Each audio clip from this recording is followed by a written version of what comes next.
নমস্কার। আজকে আমি একটা আমার অভিজ্ঞতা শেয়ার করছি। যদি ভালো লাগে তাহলে প্লিজ সাবস্ক্রাইব করবেন। প্রথমে বলি, আমি আজকে যেটা দেখাবো আপনাদেরকে খুবই নিত্য প্রয়োজনীয়। অনেকেই চেষ্টা করেন, সফল হতে পারেননি। সিরিজ টেস্টিং বোর্ড কিভাবে বানাবেন। সিরিজ টেস্টিং বোর্ড, যেটার দ্বারা আমরা কোনো ইলেকট্রিক মেটেরিয়াল, ইলেকট্রিক কোনো মেশিন, ইলেকট্রিক কোনো কয়েল, ইলেকট্রিক যাবতীয় দ্রব্যাদি আমরা কয়েল টেস্টিং করতে পারি, সিরিজ টেস্টিং করতে পারি, যার মাধ্যমে আমরা কোনো ইলেকট্রিক মেশিনের সার্কিটের কন্টিনিউটি, রেজিস্ট্যান্স এগুলো নির্ণয় করতে পারি। তাই আজকে দেখুন, এই ভিডিওটি শেষ পর্যন্ত দেখুন। অতি সহজেই আমি বুঝিয়ে দেব কিভাবে সিরিজ টেস্টিং বোর্ড আমরা বাড়িতে বসেই বানাতে পারি। শুরু করছি। সিরিজ টেস্টিং বোর্ড, আমি এখানে একটা ডায়াগ্রাম এঁকেছি। আমি এখানে একটা বোর্ড এঁকেছি, সিরিজ টেস্টিং বোর্ড, এবং এখানে একটা আমরা ল্যাম্প ব্যবহার করব। ল্যাম্পটা ব্যবহার করব 100 ওয়াট অথবা 200 ওয়াট। ওকে, 100 ওয়াট ব্যবহার করলে কি হবে, রেজিস্ট্যান্সটা একটু বেশি দেখাবে। 200 ওয়াট ব্যবহার করলে রেজিস্ট্যান্সটা একটু কম দেখাবে। এটাই ডিফারেন্স। তবে ফিলামেন্ট ওয়ালা ল্যাম্প ওখানে ব্যবহার করতে হবে আমাদেরকে, কোনো এলইডি বাল্ব ব্যবহার করলে চলবে না। আমি এখানে সিরিজ প্রথমে কিভাবে কানেকশন করব সেটা দেখিয়ে দিচ্ছি। সিরিজ আমি এখানে লিখে দিয়েছি phase or neutral wire. Phase neutral wire আমাদেরকে সিরিজ, এই যে একটা 5 পিন এঁকেছি, 5 পিন সকেটে কিভাবে আমরা সেট করব সেটা প্রথমে দেখিয়ে দিই। সিরিজ কিভাবে করব না, আমরা 5 পিন সকেটে যেভাবে কানেকশন করি, নিউট্রালটাকে আমরা কমন করে দিচ্ছি। দেখুন নিউট্রালটা কিভাবে যাচ্ছে, কোথা দিয়ে যাচ্ছে, নিউট্রালটা আমরা কমন করে দিচ্ছি। নিউট্রালটাকে আর বেশি ঘাটাঘাটি করব না। আমরা যেখানেই যাই নেই না কেন, নিউট্রাল আমাদের কমন থাকবে সব সময়। নিউট্রাল কমন করব। আমি 5 পিনের এখানে পয়েন্ট করে দিয়েছি। ওকে, নিশ্চয়ই বুঝতে পেরেছো। আমরা নিউট্রাল কমন রেখে দিলাম। এবারে কাজ হচ্ছে ফেজের।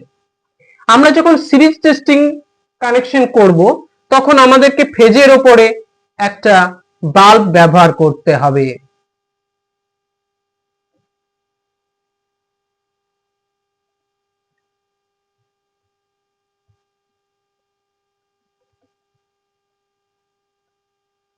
বাল্ব ব্যবহার করব। ফেজটা তাহলে আসছে, বাল্ব ভায়া হবে, আর আলটিমেট দেখুন এইভাবে চলে যাবে। এর মিডিলে আমরা একটা সিরিজ টেস্টিং সুইচ অর্থাৎ এসএস লিখে দিলাম সংকেতে। সুইচ, সিরিজ টেস্টিং সুইচ ব্যবহার করব, অফ অন করব। তারপর আমরা এখানে 5 পিন থেকে যে কোনো electric material, electric machine, circuit, coil এগুলো আমরা কন্টিনিউটি সিরিজ টেস্টিং করতে পারবো। চলে গেল। আমরা এবারে নেক্সট কি, নেক্সট হচ্ছে আমরা মেইন কানেকশন করব, কারণ একটা বোর্ডের ভেতরেই আমরা দুটো ধরনের কানেকশন রাখতে হবে। সিরিজ টেস্টিং এর পর ফুল টেস্টিং এর জন্য আমরা ডাইরেক্ট লাইন, মেইন লাইনটা সাপ্লাই দেব। সেক্ষেত্রে আমাদেরকে কি করতে হবে, সেক্ষেত্রে আমাদেরকে মেইনটা নিতে হবে, কিন্তু এই যে ল্যাম্প ভায়া করেছি সেই ল্যাম্প ভায়ার আগে থেকে আমরা নিয়ে নেব, বা কোনো কাট আউট যদি ব্যবহার করি ফেজের, সেই কাট আউটের কাছ থেকে কিন্তু আমরা ডাইরেক্ট ফেজটা নেব। ডাইরেক্ট ফেজটা নিয়ে নিয়েছি, কিন্তু দেখুন ল্যাম্পের আগে থেকে। কাট আউট ব্যবহার করলে, আমরা যদি কোনো কাট আউট ব্যবহার করি, এখানে কাট আউট, আমরা কাট আউটের পয়েন্ট থেকেও নিতে পারি। ঠিক আছে, আমরা এখানে কোনো কাট আউট ব্যবহার করলে কাট আউটের পয়েন্ট থেকেও আমরা এই ডাইরেক্ট নিতে পারি। তখন কি হবে, এইবারে আমরা এখানে কিন্তু একটা সুইচ ব্যবহার করব, যেমন সিরিজ সুইচ ব্যবহার করেছি, এমএস লিখে দিলাম, অর্থাৎ main switch. Main switch on করব, যে কোনো সার্কিটকে আমরা ফুল সাপ্লাই দিয়ে চালাতে পারবো। সিরিজ টেস্টিং সুইচ অন করব, তারপর কোনো মেটেরিয়ালস, কয়েল, ইলেকট্রিক দ্রব্যাদি কন্টিনিউটি এবং সিরিজ টেস্টিং করতে পারবো, সুইচটা অন করে টেস্ট করতে পারবো। আর আমরা যদি সিরিজ টেস্টিং না করি তখন কি হবে, তখন ফেজ লিটল অ্যাডজাস্ট হয়ে যাবে, ফিউজ উড়ে যাবে।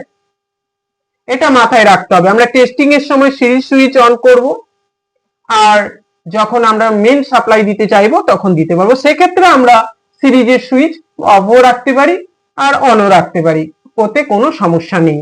ওকে, আশা করি সংক্ষেপে বোঝাতে পারলাম আপনাদেরকে। ধন্যবাদ ভিডিওটি দেখার জন্য। প্লিজ সাবস্ক্রাইব করবেন, লাইক করবেন, প্রয়োজন হলে সেভ করে রাখবেন ভিডিওটা নেক্সট বার দেখবার জন্য।